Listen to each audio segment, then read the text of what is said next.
So again, my name is Jan McKay. I'm the founder and president of Life Outside the Streets. Our mission is to treat trauma through arts, education, and information. And outside of, providing program around workforce development and things of that nature, we pride ourselves in bringing the message, branding the message. I'm 37 years old, and when I grew up, we had campaigns like "Be cool, stay in school, say no to drugs." There are absolutely zero positive campaigns on a corporate level happening in our community. Zero. You hear that? Unacceptable. So we're bringing that messaging back to our communities, bringing the awareness on the marketing tip. On another scale, our role in stopping the violence is focusing on and showcasing the science. So what the science says about trauma and what the science says about violence is that violence is a product of untreated trauma. Trauma is stress, any level of toxic stress. Now, trauma and stress in itself, we cannot eliminate. That has been the strategy of society since the beginning, right? But we can't. But what we can do is we can dictate how we deal with stress. That we have power over. We will never know what could trigger us and cause us to be stressed out. Right. But when that stress is not dealt with, what it does is it damages what they call your stress response system. So your brain manages all behaviors. You understand? Violent behaviors, addictive behaviors, and when that stress response system, which is your ability to take flight or fight, is damaged, you start taking flight or fighting when thinking your life is in danger when it's not.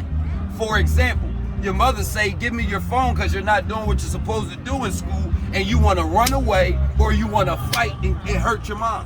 You understand? Or somebody step on your shoes or look at you wrong in school because you don't know them and they looking at you because you probably their cousin because you don't know your dad and you don't know your family, and now y'all fighting because your stress response system is damaged, so you think your life is in danger. And that's exactly what we're dealing with. Not only with our youth, with our leaders that are in office. All of us have been experiencing this trauma together. And we do not have a culture of healing, and that's what we need. You understand? All of these events, and we have to let go of the response culture of America. It is designed to only respond to destruction. It's not a preventive model. We know we did not establish it. However, we now have the independence and the resources to establish our own culture. So that's what Life Outside the Streets is here to first educate you on what's going on with this trauma, this pain. It is so important that you develop a culture and a lifestyle of healing. You cannot only prioritize healing once your loved one has died, once you have lost your house. You have to develop a lifestyle of healing on a daily basis.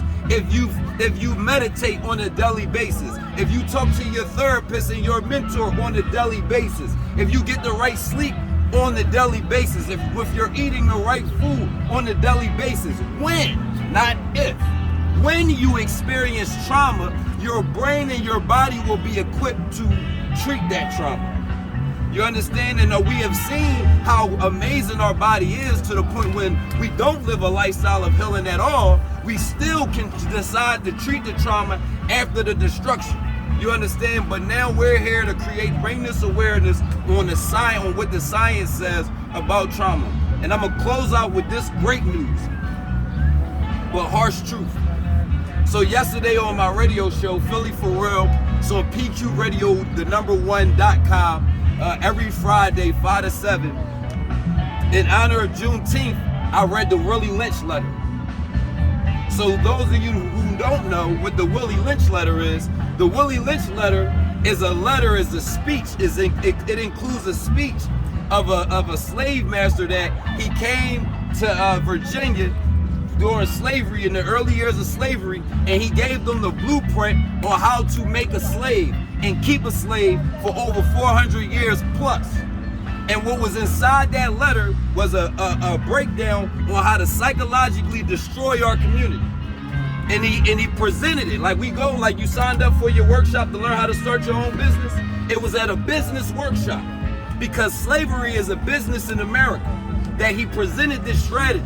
And what the strategy was, what he told them is you got to create categories based off of sex, hair color, skin color, and all of these things. And you make the dark skin versus the light skin.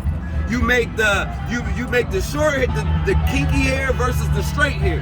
And then you don't just do that. You don't just cause that division. He said you take the strongest man and you tie him to 2 horses, his limbs, and you bring all the women and the children out, and you make them watch, and you rip the strongest man apart.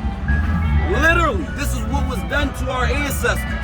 You rip them apart and you inflict fear in that woman.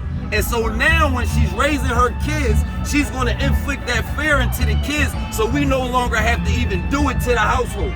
So now the child is not going to trust the dad. This is all written out. This is not just what happened. He said, and as a result, the sons, the young men won't have a relationship with the older men. The women won't have a relationship with the men, and the women will depend, and the children, on the government, on us, for everything they need. And that's exactly what we have right now. But that's important because we getting rushed about realizing how we got here. So I'm gonna rush on the solution, but we gotta stop rushing about the solution, because we're not gonna rush to fix something that's 1,000 years old if we really want to deal with it. But Dr. Daniel Amen is the only psychiatrist. He's a military psychiatrist, and he's created a treatment plan to heal our brains that we're bringing to the community. It's called Being a Brain Coach, and it's a full-fledged treatment plan to fix that trauma. Because right now, none of us have ever got our brains evaluated on the function of it based off of blood flow and activity. But they've been creating and prescribing us medicine to deal with our behaviors that they intentionally designed. So I'm here to tell you that there is a solution to the violence, and it's healing your brain and treating your trauma. You got to develop a cultural lifestyle of healing. Thank you for my time, and thank you for this opportunity.